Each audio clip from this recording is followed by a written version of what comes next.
হরে কৃষ্ণ। জীবনের চরম সত্যিটা হলো কি জানেন? সবকিছু না মেনে নিতে হয়।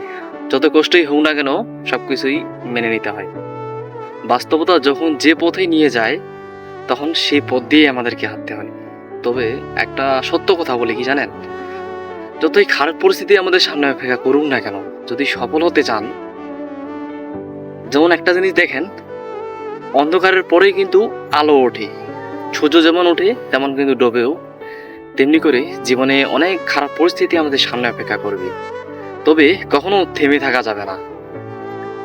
হ্যাঁ, এই সময়টাতে তুমি অনেক খারাপ পাও, খারাপ পরিস্থিতির সামনে অপেক্ষা করবে, খারাপ পরিস্থিতির মুখোমুখি হবে, খারাপ লাগে, পরিবারের নানান কম কথা তোমার কানে পড়বে, তুমি থেমে যেতে চাইবে, কিন্তু কখনোই থেমে থাকা যাবে না।